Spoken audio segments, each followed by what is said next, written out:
up, and then do you see that change, on a team-to-team basis or what have you? But for now, it's going to be the Invoker that was banned out by Wings, as well as the Timbersaw. Would expect that OG would probably take the Tinker out of here as well. It's just so hard to play Terrorblade against a Tinker. Yeah. I don't know. Is there anything really that we talked about it before? Abaddon, Shadow Shaman. You know what Wings are going to try and do. What else do they need to help complement these heroes to allow them to push down towers? I'm not. See, I'm just not sure if they're gonna. Are they really gonna go for like the same kind of push? Like, I mean, it's hard for me to look at Shadow Shaman and be like, oh, they're gonna do something different, right? He's such a. He's in some ways a very one-dimensional hero in that regard. He tells you you're going to push no matter what. So I don't know. Like they can pick up. Maybe Luna wasn't the right carry for them. I honestly don't know too many things. Maybe to get a hero that it just normally if you're going to deal with split pushing, it's your offlaner that does better at being able to deal with that. But they have the same offlaner in Abaddon. So I was thinking to myself, maybe they just get a little bit better catch to be able to deal with the split pushing when it happens. Maybe they get some heroes that fight a little bit better, a little bit sooner. Luna obviously had some big issues versus Terrorblade, both because of the Eclipse was very lackluster in team fights, as was the fact that she had to deal with her own reflection beating the hell out of her. So maybe that carry was a bit of a problem. So a different, more aggressive team fighting carry, maybe a carry that gives them lockdown of their own. Man, It's tough because that's the thing too is you have like this Centaur here. You saw that great movement that came out from Wings where they're defending their tier 1 tower in the top lane and almost caught out. Like No Tail was behind the tier 1 tower in the off lane and they still couldn't kill him because they just stampeded away. And I think about that timing that Wings had, and it was not necessarily delayed, but it was made worse because it takes a while to get that Blink Dagger up for the Shadow Shaman. So in my eyes, if OG just like run another dual off lane, they pull whenever they're capable of it, try and block out Shadow Shaman's camps.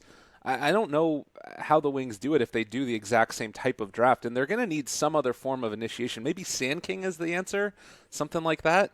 Well, Gyrocopter's been rising up in the meta. Okay. That hero is a pretty good team fighter. I had to pull up a hero list because it's like so hard to think about it. That's the adjustment that I would make, right, is a better team fighting carry because you already have the pushing power out of both Abaddon and Shadow Shaman. Abaddon is a fantastic pusher because of the Curse of Avernus, so I don't think you necessarily need to get the same kind of pushing power out of your carry as you did last time. Oh, the Lina. All right. This is another one of those China specials, and I think in my eyes when I've seen it, it's tended to be played in the mid-roll more often than not. We've seen a couple of games with Q and Bobica from IG going for some support Lina, but more often than not, it's been like OP playing it in the mid. Do you like this hero right now? Like Raindrops were a big nerf, but is it okay? I do like this hero now. Okay. I have heard this from a couple different people. One person in particular told me recently that he thinks this hero is broken. And I had heard that from before, but I wanted to, I kind of prodded him just because I wanted to get his reaction to it. Yeah. And I do think that this hero has a lot of capability as a 15 to 25 minute, like a dominator, right? Yeah. She just takes over the game at that point in time. And this is going to be that kind of core that deals with the split push a lot better, right? Last time around, we had that Silencer, whose catch is not phenomenal, right? We had that one catch on Ana in the bottom lane where they set up a whole entire trap, but that's the only time they really caught him. Lina offers you a lot more capabilities because it's heavy nuke damage and it's some disable as well. So I do kind of like this, but where the hell did Earthshaker come from? And we're in Visage too. Like, we're getting all kinds of crazy stuff in this game. I love it. It's wonderful. I mean, I'm down with Visage. I think Visage has gotten enough buffs in 7.0 that I've heard a couple different people spouting that Visage is back, baby. You know, Visage is here. So I wasn't too surprised by that Visage, especially since it was a 5th ban last. Yeah, it was the 5th ban by I think Wings. Okay. In game 1, so I wasn't too surprised by that. Earthshaker. I mean, unless you're I know looking you love at, like, this hero. Ad Venom, but yeah, I think you can only run it versus Illusion heroes right now. So Terrorblade does fit that bill. That does make the hero a lot stronger, and it does give you, again, remember we had that conversation about the Abaddon as an offlaner. Like, he doesn't give you initiation, so you want it from your 4 position. You could see how that hurt Wings in game 1, so clearly they're trying to shore that up, not just in their mid with better catch there and better, anti-split pushing capabilities there, but also now in their 4 position Earthshaker. So the hero itself, not a huge fan of right now, but I can see where they're going, and I think fundamentally the things that he brings to the table are sound for this game. All right, well, we'll have to see how this works out. I mean, again, I'm looking at Visage, too, and thinking about if this is going to be Jarek's. I'm assuming he's the player for OG. I don't remember. But does that mean that you run it with the Centaur in the dual aggressive offlane there? And he's incredibly strong when you go for a dual lane, particularly against heroes that are maybe a little bit weaker in terms of their ability to stay there in the Earthshaker. Yeah, I think OG can even do full aggro tri-lane at times. Not keep the Rubik there by any means, but I do think they can make that kind of rotation because, again, they're not really going to have that much stopping power against the offlane Abaddon with Rubik Terrorblade. So I do think rotations are going to come in. But yeah, initially, I think a strong aggro dual lane is where you want to go here, right, by OG. Because, again, not necessarily because it's about the Visage, though he does value dual lanes a lot for the experience. It's more about shutting down this Shadow Shaman and making sure he doesn't get what he wants out of the game. In order to combat that, though, you need a really strong laning phase carry out of Wings, and I'm not entirely sure what that is. You had mentioned Gyrocopter before. Yeah, I think that hero's okay, but I don't really like it versus Centaur. It's tough. Juggernaut's been banned out. A lot of those traditional heroes that you would expect are already out of the pool at this point. Lifestealer, maybe?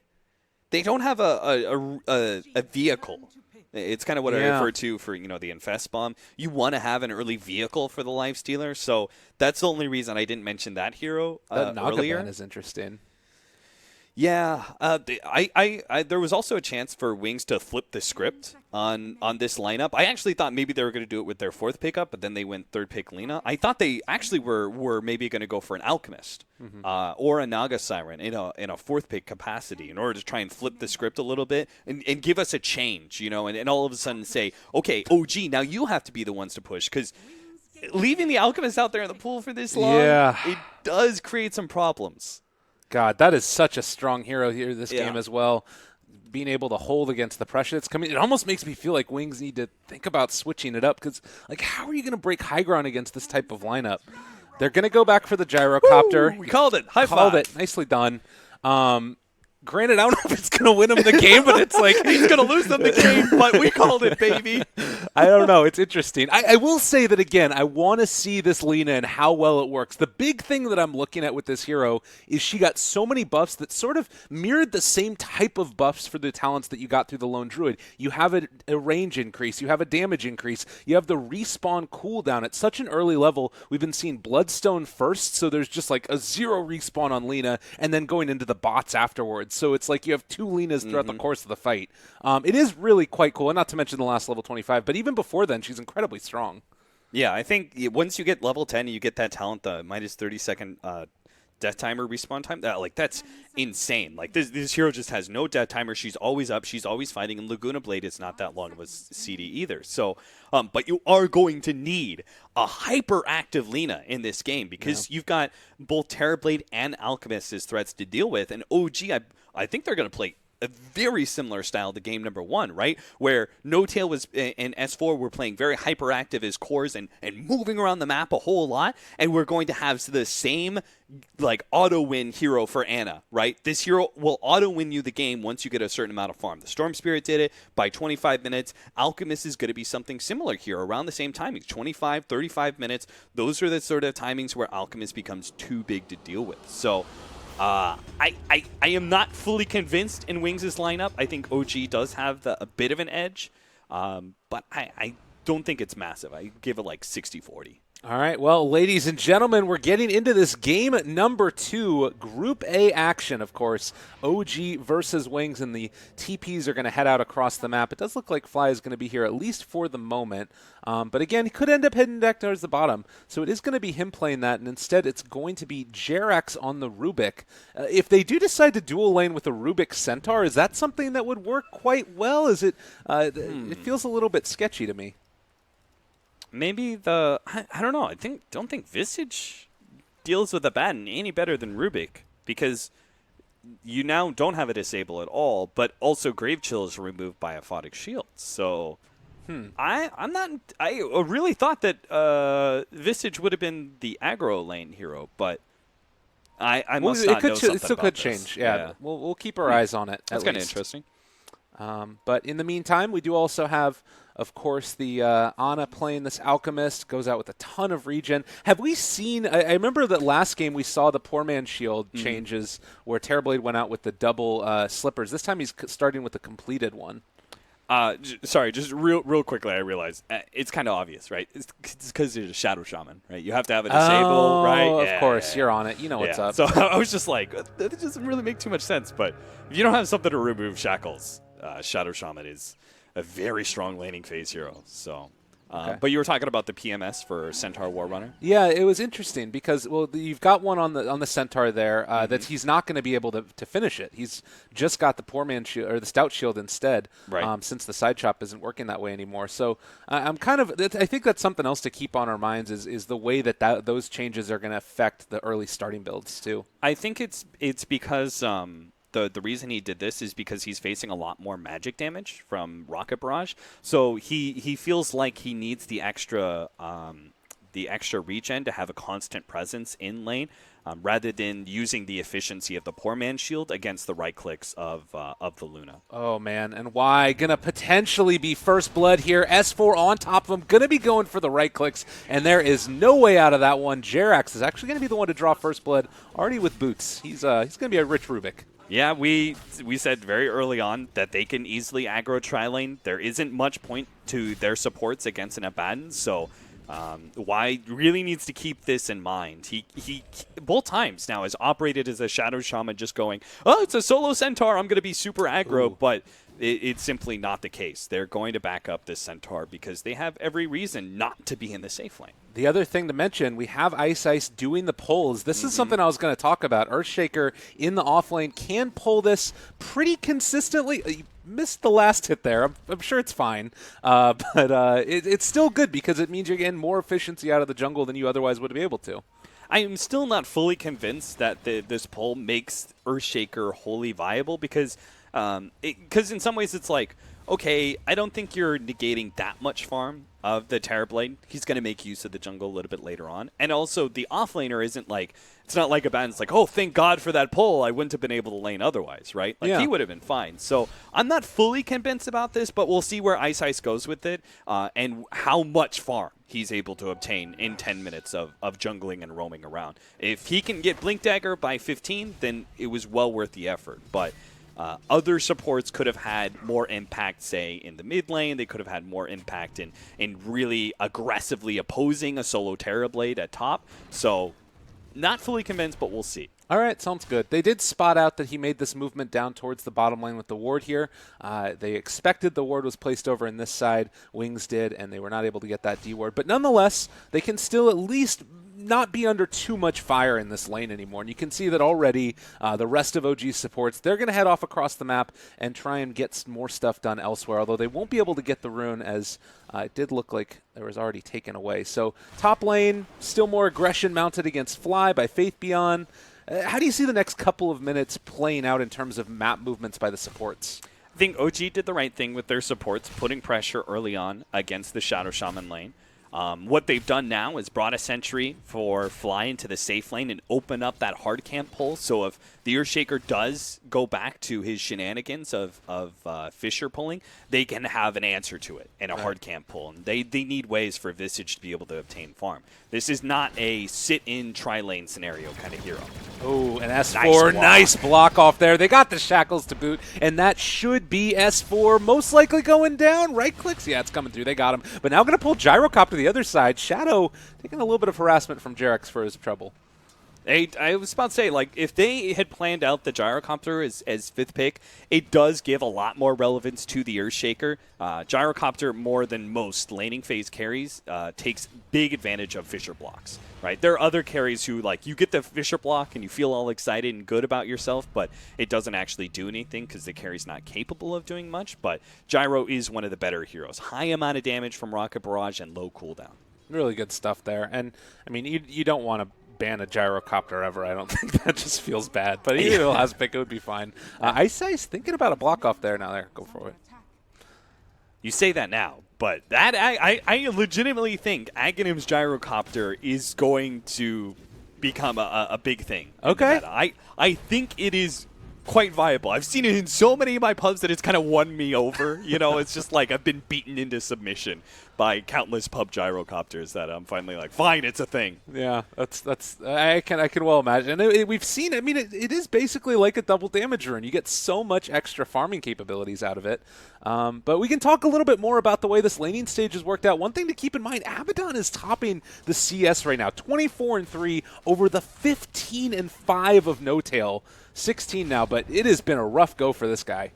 Yeah, he's lost some of his CS from Fisher pulling. He's got Faith Beyond with the phase boots always up in his face. But ultimately, he will still get the farm he needs eventually, right? It's not like all of a sudden a Terrorblade doesn't have a game because he's 10 CS short, you know? So yeah. I think this is a nice threat. You know, it's good for Faith Beyond, but what are you going to do with that farm? That's what I'm concerned about. Last game, he had the extra farm, and he couldn't win the game for them. Not nearly in that 15-minute marker that they needed to. Now, back mid, they're going to try and bring down Blink here. He's dropping somewhat low. Soul Assumption is going to be able to find that kill in the end. So a nice pickup for Fly. They had a ward in the area as well, and we could see that Blink was just trying to play it as close to the belt as they could as we end up getting a kill down bottom as well. Another Shackles combo, and Shadow picks one up for himself. Actually, it was Y that got the final touch. Nice. It's always going to be questionable for S4 if he doesn't have a support behind him showing up in lane, just because he's so easily run down by Shackles and Rocket Barrage. But yeah, I think good rotation by OG. Just like last time, they need to be the ones to kind of set the tempo in this laning phase because they can't let Wings just naturally get to that 12-minute mark where they're going to be quite formidable and let them execute their game plan. They have to play super active with their safe laner, their off laner, and their two supports. So wise rotation by them into the mid lane, a great kill on Lina, and also buys Alchemist the space to go back to his jungle, and he doesn't have to worry about like a smoke rotation at this point, right? Yeah, no, definitely. Also worth noting that we did have the bounty rune continue to be stolen. Ice has been doing a good job of making sure that Ana hasn't had free reign of those around the map. It was Earthshaker that now picks up his Arcanes on top of it at about the 6.5-minute mark. So he's farming pretty well at this point. Yeah, absolutely. All those bounty runes are really racking it up. Think Faith Beyond, he's got to go another Helmet Dominator this game just because S4... They have a wraparound that's coming in from the other side as well. They might be able to bring down Y or possibly go for the juicier target in Shadow, who is about to be lifted now, pulled back into the hoof stomp, trying to get it. They go for the double edge, Soul Assumption to finish. And now Y needs to get out of here. The fissure block to save the day from him at least. But still losing your Gyrocopter there hurts a lot. It certainly does. I want to see Faith Beyond. I know he's really enjoying this offlane farm, but I do want to see this Abaddon try and get a little bit more hyperactive and be a little bit more preemptive in joining his carries and such for these potential team fights. I know that was a smoke rotation. It kind of caught him off guard, but I think in the future they should try and use this Abaddon to group up a little bit more because OG is really taking advantage of Wings when they're split up like this. You know, it just seems like they have a knack for being able to find these openings in the laning phase and are punishing Wings really hard for it.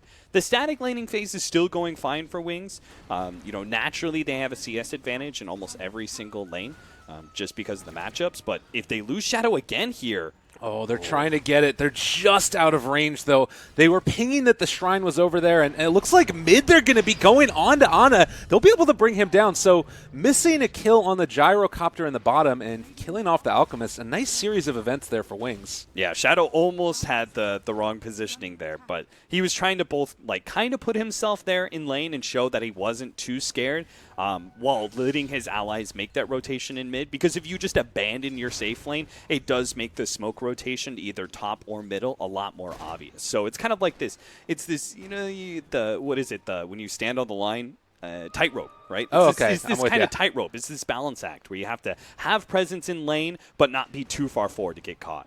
Okay.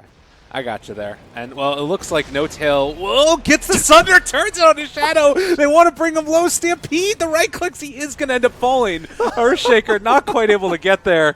Oh, man, they wanted it so bad. There are so many Terrorblades who don't get Sunder at level 6 that I legitimately think Shadow was just like, he doesn't have Sunder, let's just go. Because I've seen they skip Sunder so much at level 6. But that's the thing. OG's Terrorblade, No Tail's Terrorblade is a little bit different. And I'm not at all surprised he gets level 6 and he picks up Sunder, or at least saves the skill point until he needs it, because he's very active with this hero. Much more active than most other carries would be. So he's going to have better value out of that ultimate than others would. All right. Well, and clearly right there, it makes it work. So brilliant display from No Tail, ends up ranking him up a kill. And now taking a look at the sort of net worth advantage, it's still very static. Wings maybe a little bit ahead in terms of experience. But I feel like, again, it's all to the benefit of OG because you've still got Ana who's farming. And granted, he did end up dying there, but you can see this net worth very heavily ahead, as to be expected. Yeah, certainly. It's a question of whether or not OG is going to be able to create the kind of space they did in that 10 to 15 minute marker like they did last time. I'm going to be keeping pretty good eyes on No Tail and how he sort of rotates. Wings are already trying to chip away at that offlane tower as much as possible, but they're staying very static, and I'm kind of surprised by that because I thought Wings would be a lot more active in this patch. But, Lina hasn't moved around at all. Faith Beyond has refused to ever TP to any threats that happen in mid or safe lane. He is the great turnaround hero, right? Yeah, you get totally. that Aphotic Shield out, and it turns a whole entire gank, but he hasn't even attempted any of those. Oh, man. Well, and now you can see, going to get ran down here. He does have a TP, is going to use it now, so should be able to escape from that. But Jarek stole a Aphotic Shield, so talk about a great steal. This is a pretty great game for a Rubik. Yeah, and they put that borrowed time on cooldown. They may try and abuse that by aggressively pushing into this tower, knowing that Abaddon can't really put himself too far forward for another 35 seconds. But Ice is already on the case. He knows this push is going to be coming. Faith Beyond might end up actually going down, almost block him off. Oh, no. He's caught out there, but not going to be enough. The TP rotations, they aren't going to be able to get him. Stampede away, and that was so many heroes rotating to this top lane. They've got to get something out of this. Yeah, were those wards dropped bottom too? Was it? Shadow Shaman has him on cooldown, so yeah, I guess so. And they weren't able to get the tower. Oh, man. That is rough. Wings not failing to connect with that rotation is so bad. They can't afford to miss out on these kills with heroes like Lina.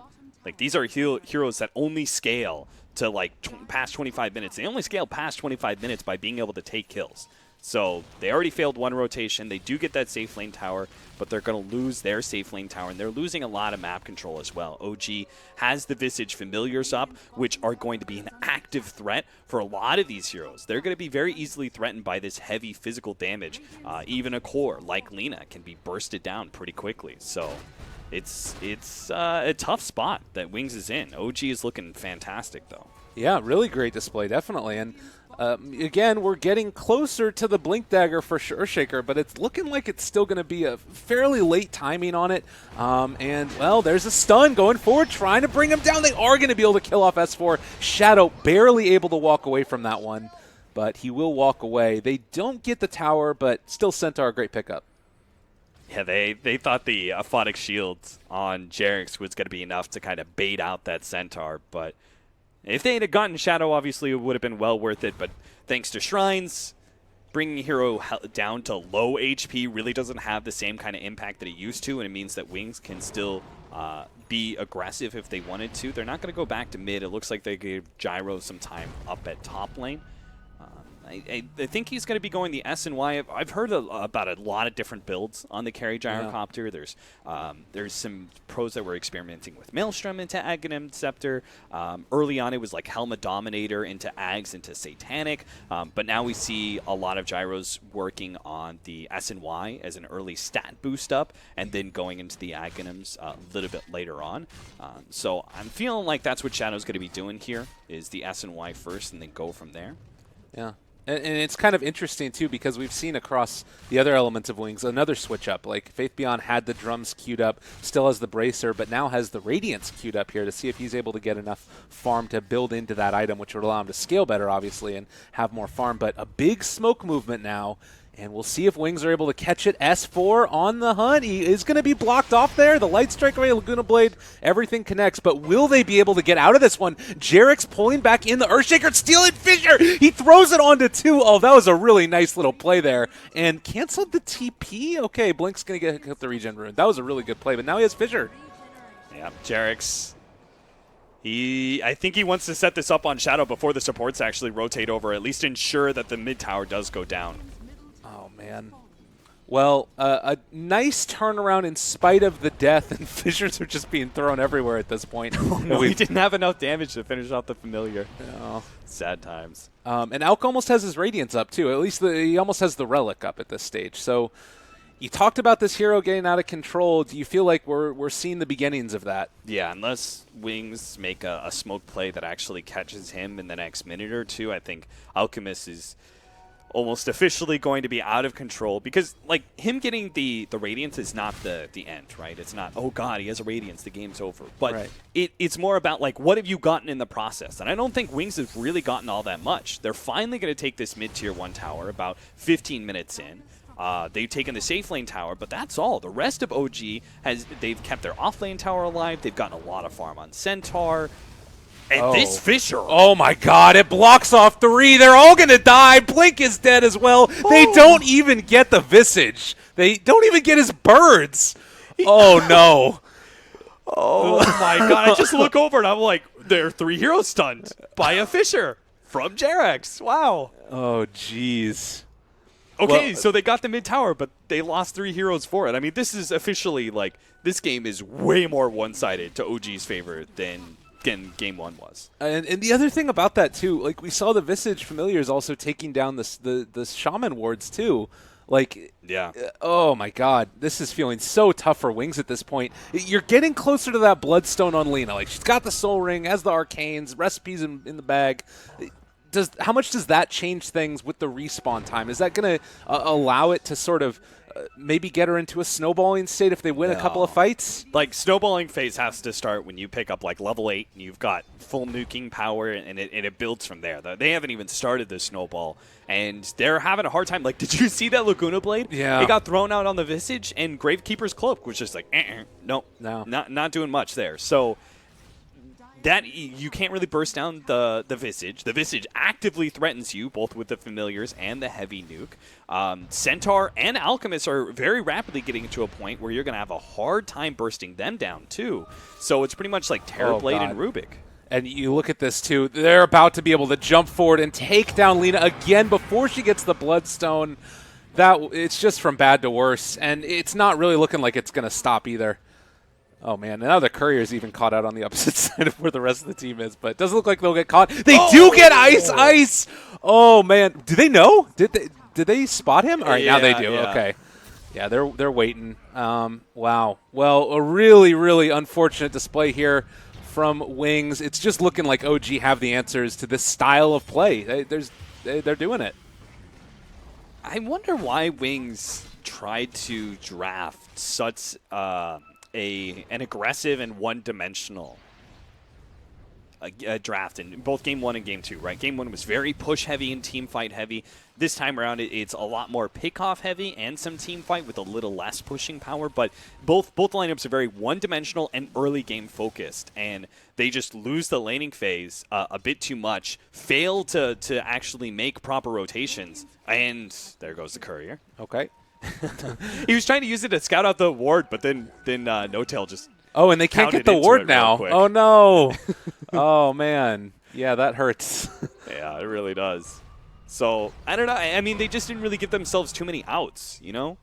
Maybe Wings thinks that this is the way. Maybe it's something to do with OG, and maybe they feel like OG is such a strong team that you just have to focus on one dimension of the game and try and overpower them there. But Okay. I don't know. I don't. I see a lot of teams giving themselves, outs. Like as in, if the game doesn't go the way we want to in the first 20 minutes, then we have this late game hero to fall back on, or we have a really strong 45-minute window or something like that, right? Yeah. But Wings, they didn't really give themselves those outs. The game is pretty much over, won or lost by about 25 minutes, and we saw Game 1, they lost control of the game by 20, and it was kind of like, you had 25% chance to be able to get back in it from there. And this time around, I think it's almost already too much. We'll see. They'll have a really strong mid-game power spike with Gyro and Lina and the Blink Dagger on Earthshaker. Maybe they can turn things around there, but again, it's kind of like the plan B we were talking about, right? You didn't want to go to plan B in the first place. Yeah, and you talk about all of those popular gyrocopter builds that we've seen. Not a lot of them include BKB at this early stage, but they got to go for it. You need this item to stay alive against so much aggression, because even once you get through the magical, there's still a ton of physical damage that's coming out. So very tough situation to be in, and now another smoke movement in. It does look like the birds broke it, and Y, realizing that there was something afoot, will be able to back out. So OG not able to really take down anybody there, but they are still dominating this side of the map and just completely hemming in Wings. Jarex does also have Fissure again. He stole that from the Earthshaker a little while ago, and we'll have it for the next fight. Ice. You got to throw down that enchant totem a little bit more. Yeah. It's difficult, to be fair. It's really hard not to give up Fissure. Yeah. Oh, God, they got two!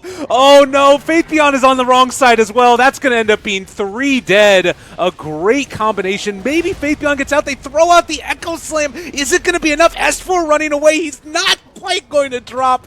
Oh, 67 HP. Oh, another block off. Jarex, he's all over the damn place. He had Light Strike Array as well. Threw it back onto him. Oh, my God, this game's over. Holy shit, that was awesome. Jarex just executed that whole entire Wing squad. Oh, my God. That was so sick. All right, well, Lena's back up again in a second, but it's not going to do him any good. This is going to be a lane of barracks.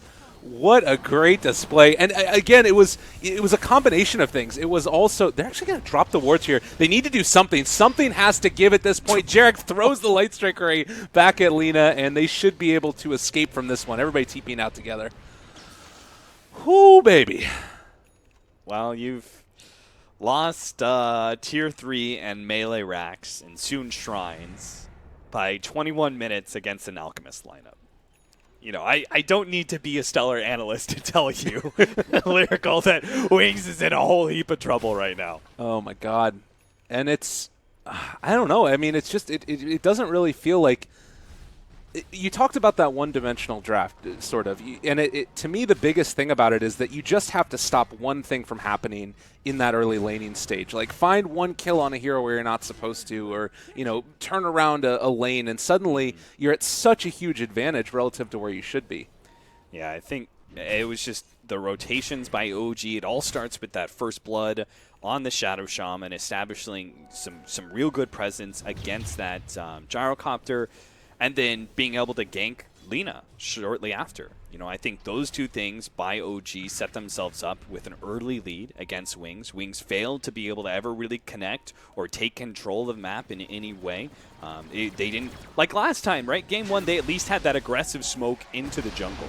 Yeah. Oh, boy. Yeah, I mean, every time. Ana was set up for that one for a while. He had it down to 2-second cooldown when he ended up hitting onto the gyro, but they are just all over him, all around the map. 17,000 net worth. He's double. He has more than the next two heroes from Wings combined. Yeah. It's just, yeah. That's the Alchemist special right there. And that's like, okay, you could get over that fact. You know, Yeah. like you could say, oh, but it's just an Alchemist. It's the fact that Terrorblade is also above them in net worth that really sets the nail in the coffin, you know? Like, you can't afford to have the secondary carry of an Alchemist lineup be higher net worth than you as well. I'm not sure if any comeback is really possible, but we'll see. They do have really strong team fight abilities to be used if OG makes a mistake, right? Yeah. If they step up to the tier 3s a little bit too early, if they clump up a little bit too much, they could lose a critical team fight and give away the significant lead that they have right now. I just find it unlikely given OG's play so far. I think they've played near perfect in Game 1 and pretty much perfect in Game 2 as well. All right, well, Blink Dagger is there for Ice Ice, so if there was a moment to strike, it would be right now. Why? Also in the area, they spot out an illusion, and now going to have their eyes on to Fly. Fissure from afar, they end up connecting it, and that should, well, maybe be a pickoff. He's still very tanky. He has Mechanism, he has Cloak, he's got Gravekeeper's Cloak as well, but they are going to now take down that Shadow Shaman, maybe going to be able to find some more. They're not even going to be able to kill off the Visage, I don't think. Look at that Laguna Blade, did almost nothing, but now the combination comes out from the Fissure. Fly trying to run away. He is going to finally fall. The burst! Oh, no! my God, no. Oh, they end up going down, and now Anna's on top of him. He has a Blink Dagger, trying to just run away. He's going to go pick up a Bounty Rune here because that's what he needs to do. Jarex, he stole Light Striker and Laguna Blade and is going to be able to take down the Lina, and now possibly the Abaddon as well. They're just all over him. It's freaking over. Oh, baby. Look at Jarex taunting away. He is having a hell of a game. Oh, man, that was so sad. Because I watched Shadow play that gyro, and he's got the BKB, like, this is his moment. And he, like, goes to chase down that Visage, and he kills him. But right before he kills him, Fly managed to summon new familiars, and then Shadow's just like, oh shit, oh shit, I have BKB, but that's all physical damage coming my way. He dies, and pretty much their hopes for that team fight die with him. The Laguna Blade probably did, like, I don't know, maybe 200 damage or something to the Visage when it actually went out, and then Rubik stole it and threw it back against Lina, and she basically died. It's just been really tough, and now they're going on to the Earthshaker. They're going to be able to kill him off, stealing Fissure, now connecting onto Lina. They pull it back in. The team fight prowess from this OG team has just been too strong, and this timing, I mean, yeah, they're just all over him. Every single tournament, Lyrical, I come to the tournament like with great hopes about Wings. You know, every single time I've heard the things like, oh, you know, we were super busy after TI. You know, we lost sort of our standing because of that, and we really haven't been able to grind it, but we're going to get back into it. So every tournament I think to myself, this is the one. Like, we'll finally see the good old Wings, you know, come back into form. But it's not just people adjusting to how Wings plays, and not at all. I think there are a lot of, like, basic mistakes that Wings are making here in this series so far. They do not look in very good form. And I think, you know, by maybe a little bit of his draft, I think the draft is kind of set against them by giving them, you know, no real outs for, you know, any kind of errors. But you can't really couple that, right? You can't couple making these errors and giving yourself a draft that doesn't leave those kind of openings. So it just looks like a very lackluster Wings and an exceptionally strong OG. OG look amazing right now in this series. Totally, and it's making those decisions, you know, on a minute-to-minute basis, second-to-second basis that are like they know where they stand relative to the strength of Wings, and they take every advantage that they can. I'm also seeing, like, in my eyes, maybe Wings, they're a team that adjusts very effectively. But yeah, I see you hovering over that Bloodstone charge. It feels bad. You might as well just sell that thing. That thing's garbage now. Yeah. 2 Bloodstone charges, dump it in the trash, man. It's not worth it. Just hide it. Just hide that Bloodstone. You know, it's better to have an empty inventory slot. There's more pride in having it empty, at least I'm poor, you know, at that point. But then showing off a 2 Bloodstone charge, oh, Jesus. I mean, in some ways, like, it's the potential to come back. You know, just scribble in a 1 next to it and you'll be fine. In the meantime, you also have this Visage who's just not going to die. And we saw all that aggression placed against him in that last fight, and he ended up being like one of the last ones to die as well because he's got Solar Crest, so evasion is there, Hooded Defiance, Mechanism. There's so much survivability on this hero that, like, I mean, they're not in any hurry to end it, but he could almost be one of the ones standing up on high ground hitting the building. Yeah, he really could. I think a big boost to this Visage was the change where we had the Gravekeeper's Cloak be applied to the Familiars when he's nearby. I think that really helps out quite a bit because they're the significant damage force, right? That you want to be able to address very quickly and gain the bounty, but also eliminate that threat. But you just can't seem to kill him, as you can see in team fight after team fight. Like it first happened in that mid fight, right, where the Familiars come in. They addressed the Familiars pretty early, but Visage was nearby. The Familiars just didn't die fast enough. They managed to get off their stun, disrupt everything from Wings, and then they progressed to have a great team fight where they have a Fissure down and everything. But it all starts with those Familiars not being addressed because of this cloak, and that's really what I think gave Visage that big comeback at first, and some of the minor buffs in 7.04 have brought him back. Well, this is potentially time to go all in. No Tail has a DD. They've given the Aghanim Scepter to the Centaur by virtue of that Alchemist, and they're going to start pressuring in here. They're on top of them. A Fissure gets thrown out. They are going to be able to take down this Tier 3 tower. No real contest. They are going to throw out a Glyph. I mean, they're sieging both of them at the same time. They don't even care, and they're under no stress at all here. They're going to deny the tower, so that's all hunky-dory, but... Building's still dropping. A Photic Shield is there. These barracks they just don't have an answer. Like, they can't even go on one hero at this point. Yeah, then unfortunately with the Aegis on No Tail, they can't really address that threat. And then Anna's just constantly get the Photic Shield. So they're trying to go on him because he doesn't have the Aegis, but they just can't. They can't deal with it. Oh, God, and they're all over him. Faith Beyond, he doesn't have his ulti anymore. They're taking down this. It's going to be Mega Creeps in just a second. No Tail is still going to jump forward. They throw another Fissure. Echo Slam to follow. It's looking kind of okay-ish. Fly. There's no pressure at all. There's the call down. They're all going to die again. Fly is on a killing spree. Double for him, and GG is going to be called OG 2-0 over Wings. And I think both scores ended up being around the 8-27, 9-27 mark as well. Cap, what can we take away from this series as a whole here, finishing off our first one in Group A? You know, I want to give a bunch of praise to OG because they did look really solid. I think that their perspective of both Game 1 and Game 2, they knew exactly how to play it, right? We talked about how they played that Storm Spirit. They created a bunch of space for him, allowed him to split push. When the pushes came in, he TP's in. They actually had the team fight. Like, everything made sense that they were doing. It seemed very crystal clear that they had a game plan going on, and they executed it supremely well. So I think OG look incredibly strong, but I do think Wings show a lot of weaknesses in this series. Naturally, those weaknesses are going to be sussed out against such a strong team like OG, but this is DAC. There are a lot of other teams besides OG who are also looking to be contenders for top dog. So I'm not sure if